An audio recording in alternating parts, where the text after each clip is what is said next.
Okay, I got a comment under one of my videos, a request for a video. Somebody wanted to know about certain types of artificial sweeteners under the general category of sugar alcohols. There's several of them that exist. Xylitol is one of them, and there's another one called sorbitol, and there's one called maltitol. But the one I want to focus on in this video, and the one that the commenter specifically asked for, is erythritol. Erythritol is an interesting substance. It is not natural. It's a synthetic sweetener, but it apparently offers a couple of surprising health benefits. It doesn't cause side effects, and it tastes just like sugar, but it doesn't have the calories. It doesn't stimulate insulin. I'll go into a little bit more detail. The main problem with sugar alcohols has to do with the fact that, they're very sweet. They're sweeter than sugar. But the problem is that, I don't know if it's actually not a problem. It's good because they're not digested. So they don't stimulate an insulin release. They don't contribute calories.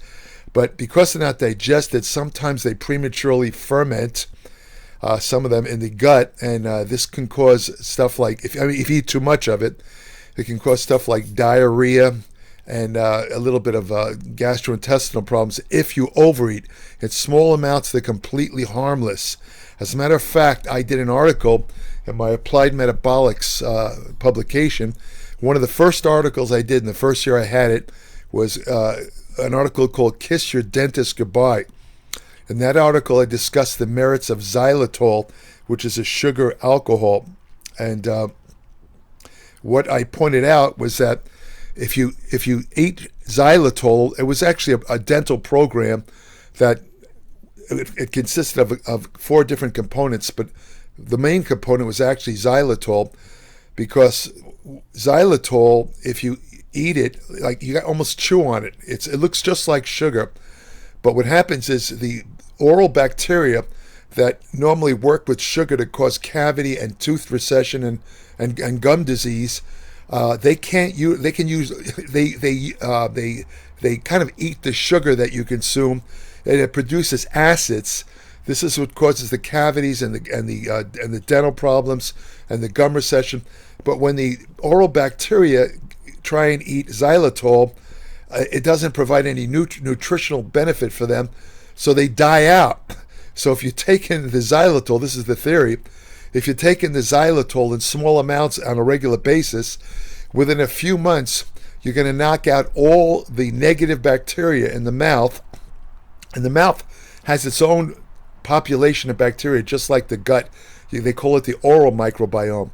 But if you take in xylitol orally, after a couple of months, you wipe out all the bad bacteria that's associated with dental problems, gum recession, tooth decay, tooth loss, but you leave the good bacteria, because you want to have certain good bacteria, and I'm not going to even try and pronounce the names of these bacteria, but there are certain other types of bacteria in the oral cavity that when you eat food that contains nitrite, such as certain vegetables like beets, leafy greens, the bacteria contain an enzyme that starts to break down the orally consumed nitrite into nitrate, and that's eventually converted into nitric oxide, which is a good thing. So you don't want to wipe out the good bacteria. The type of some people use mouthwashes that contain actual antibiotics. If you use these type of mouthwashes that contain antibiotics, you will wipe out all the bacteria, good and the bad. So if you eat the nitrite containing foods like beets and leafy greens, you'll get no conversion into nitric oxide at all. So, the good thing about xylitol, it's selective. It's Staphylococcus mutans. It's called S. mutans, M-U-T-A-S. That's the main bacteria that causes dental problems. And when you take in xylitol, the bacteria go after the xylitol. It tricks them. They think it's sugar, and they basically die out. So you leave your mouth in very good condition. Sorbitol is an interesting stuff. They use it sometimes with certain brain problems and also it was used as a years ago. There was a fad in bodybuilding. about somehow using intravenous sorbitol to increase the fluid content of the muscle. They thought it would make the muscle look bigger. That kind of died out. It didn't work. But in this video, I'm going to focus on erythritol, which is probably erythritol and xylitol, the two most beneficial sugar alcohols. Now, sugar alcohols do exist naturally, especially in fruits and vegetables. But the erythritol is completely synthetic. But the way what happens is the structure of these sugar alcohols, the mouth interprets, and the receptors for taste in the mouth interpret them as very sweet. So that's why they could be sugar substitutes. They actually contain less calories than sugar. Table sugar or sucrose contains 4 calories per gram like other carbohydrates. All carbohydrates contain 4 calories per gram. Xylitol contains only 2.4 calories per gram, and erythritol contains 0.24 calories per gram, not even 1 calorie per gram. But it has only 6% of the calories of sugar. This is erythritol, but it contains 70% of the sweetness. Again, let me repeat that. Erythritol contains only 6% of this calorie content of table sugar, sucrose, but it contains 70% of the sweetness. How is erythritol is produced? When a type of yeast ferments glucose from corn or wheat starch. And again, just like xylitol, erythritol looks like sugar. It's a powdery white crystal material. Now, what about the safety? There's been multiple studies on the toxicity and metabolism of erythritol in animals, and it's been shown to be safe for both human and animal consumption. Again, though, the one problem with erythritol and all the other sugar alcohols, they can cause those digestive issues. You know, your body can't digest them, and they pass unchanged until they reach the colon. In the colon, they're fermented by the bacteria, and that produce gas, and it produces gastrointestinal problems. In fact, there's also, you might have heard about gluten sensitivity. Some people claim that if they eat gluten, which is a primary wheat protein, gluten, found in bread, found in a lot of different foods, because it's also used as a thickener, they claim that they have all kinds of digestive problems. In fact, the only people that truly have to avoid gluten are people who have a genetic disease called celiac disease. So with celiac disease, they lack the ability to digest gluten, and it causes a lot of gastrointestinal distress. Most of the symptoms that people with gluten sensitivity, who think they have gluten sensitivity, they're actually caused by certain types of carbohydrates that have under the general heading of FODMAPs, FODMAPs, and sugar alcohols are in that category. So my point being, in some people, if they take in too much sugar alcohols of any of the ones that I mentioned, they will get bloating and digestive upset, and they will probably attribute it to gluten. In fact, it's not the gluten; it's the FODMAPs, which are again, sugar alcohols are in that category. But see, the thing about erythritol doesn't ferment like the other sugar alcohols, and most of it gets absorbed into your blood before it reaches your colon, so there's no problem with it. It circulates in the blood, then it's eventually excreted unchanged. 90% of ingested erythritol just basically passes right through you. In other words, if you eat it, it imparts a sweet taste like a magic bullet. It tastes sweet, boom, it passes right through you. It's out of your body, doesn't cause any problems, doesn't cause any hormone release, anything like that. 90% of it is absorbed into your blood, and the remaining 10% does go down into the colon, very little. Unlike among other sugar alcohols, it is resistant to fermentation by the colonic bacteria. Feeding studies, they provide anywhere from 0.7 to 1 grams per kilogram of body weight, and they've shown that in humans that it's very well tolerated. But one study showed that 50 grams of erythritol in a single dose increased nausea and stomach rumbling. So unless you're eating massive amounts, it's unlikely to cause stomach problems or gastrointestinal upset. But erythritol sensitivity can vary from person to person. Some people cannot handle erythritol. Most people can. Now, here's an interesting effect. There's another sweetener. It's not artificial. It's a natural sweetener called stevia. Now, the benefits and the effects of stevia are so extensive that I cannot do a video on it. I'm gonna write an article in Applied Metabolics. There's very, very surprising effects of stevia. But here's the point I'm trying to make. If you buy a stevia in the supermarket, let's say in little packets like aspartame, all those, they come in little packets, you open it up, you add it to your coffee, whatever. You buy stevia. If you look at the ingredients on almost every stevia product, the first ingredient, now the way I should tell you, the FDA demands that on the ingredient label, it has to be listed in order of content, meaning the first ingredient is what that product contains the most of. So when you look at a box of stevia sweetener, especially the ones that come in the packets, you'll notice that the first ingredient is not stevia, but it's erythritol.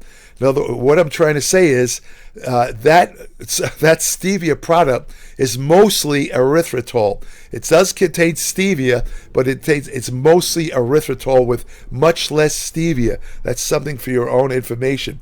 I found that out the hard way because I switched to using stevia as my main sweetener. I only use it when I drink coffee. I use an envelope of stevia. I add it to my coffee. And the reason I switched was some initial studies came out showing that some of the artificial sweeteners, such as aspartame, and there was one or two others who I can't recall, could have a deleterious effect on the gut microbiome, which I've discussed in previous videos. The gut microbiome is the population of bacteria that exists in the colon that exerts tremendous health effects. Constant data are coming out about the health effects of the microbiome, but these initial studies, they were mostly with animals, showed that ingesting artificial sweeteners can cause a dysbiosis or an imbalance of bacteria in the gut. And because of that, I immediately stopped using artificial sweeteners and switched to stevia. I have had no problems with stevia. It does work as a sweetener. But the stevia that I use is actually erythritol with a little bit of stevia added. That's the way commercial stevia products are sold. But that's just the way it is. But there's nothing wrong with erythritol. It's not really a negative thing, because your body does not have the enzymes to break down erythritol. As I said, it just passes right through you, and then it's excreted unchanged right in the urine. It doesn't. It was found to inhibit the release of blood sugar and insulin levels. It inhibits the release of insulin, which is very good. So it's good for people with diabetes or people that are trying to lose body fat. And it's an excellent. Erythritol is an excellent sugar alternative. That and stevia are the two I would recommend as the two best alternatives to eating sugar. But erythritol also has a couple of independent health effects, just like stevia. Studies in rats with diabetes found that erythritol acts as an antioxidant, and it could possibly reduce blood vessel damage caused by high blood glucose levels. Another study of 24 adults who had type 2 diabetes found that taking 36 grams of erythritol every day for a month improved the function of their blood vessels, potentially reducing the risk of heart disease. So those are just two studies showing some benefits. Just like xylitol, erythritol can also benefit dental health because the harmful, as I said earlier, the S-mutans bacteria that cause tooth decay and gum recession, they use sugar as energy, and they release acids as a byproduct of the metabolism of sugar that erodes the tooth enamel. But when they, if you substitute sugar alcohols like xylitol and erythritol, the bacteria can't use them as energy, and what happens is the bacteria again they die out. Multiple studies have examined the effects of erythritol in cavities, and the results are mixed. Some studies show a reduction in plaque and harmful bacteria, while other studies show no reduction. I believe between the two, xylitol is a little bit more effective in preventing dental problems than erythritol.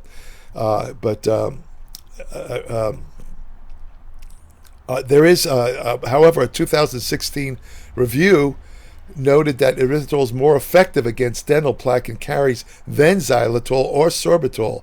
So, it kind of depends. Either one will work. I use xylitol, but I'm not even sure if they sell bulk erythritol.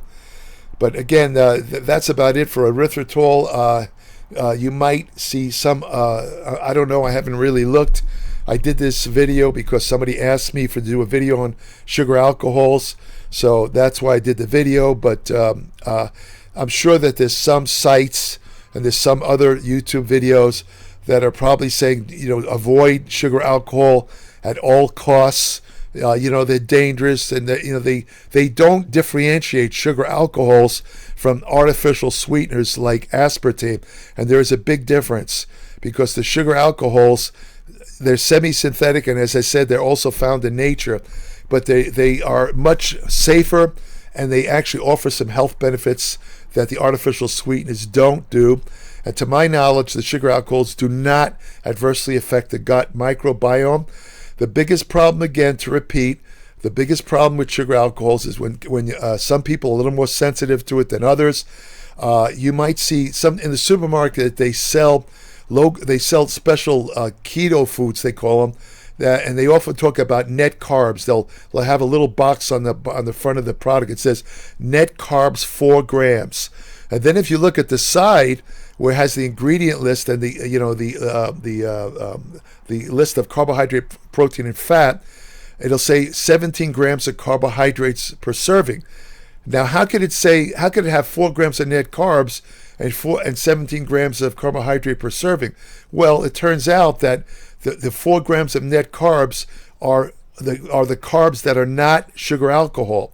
All the other carbs are sugar alcohol, and they are considered undigestible. They pass right through you, so that's why they can call it low carb. In other words, so you're actually getting fewer carbs. Now, the problem with that is that for example, they sell ketogenic ice creams that again are mostly sweetened by sugar alcohols, erythritol, and others. And the problem is that when you eat, nobody really eats a teaspoon of these ice creams. A lot of people will eat a pint at a time, like I would. I don't eat a teaspoon of ice cream. I don't know any person that could do that, other than a baby probably. But if you eat a pint of or more of let's say the sugar alcohol based ketogenic ice cream, you might be getting a little bit too many sugar alcohols, and what usually results is diarrhea. It happens pretty fast too, because these things, the body can't digest them, and it wants to get rid of them fast if you eat too many. So you get a little case of the runs for about maybe an hour or two. So I want to warn you about that. That's about the worst thing about sugar alcohols. So I'll end it here. About this video on sugar alcohol, particularly erythritol. And if you want more information about nutrition, exercise science, anti-aging research that you can use today, hormonal therapy, ergogenic aids, supplement science, which ones work, which ones don't, women's health and fitness. My Applied Metabolics publication covers more topics than any other digital publication on the internet. Now, don't get me wrong, there's other digital publications that offer excellent information on training. There's some that offer really good nutrition information. I'm not faulting them on their level of information reliability, but none of them has two things that I can say Applied Metabolics has. One of them is the fact that I have a greater variety of topics covered.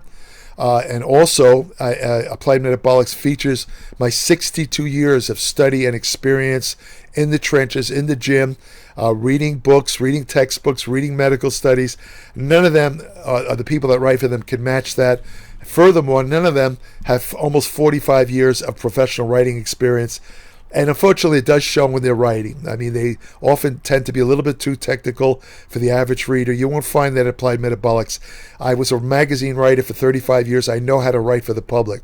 So subscribe today, www.appliedmetabolics.com.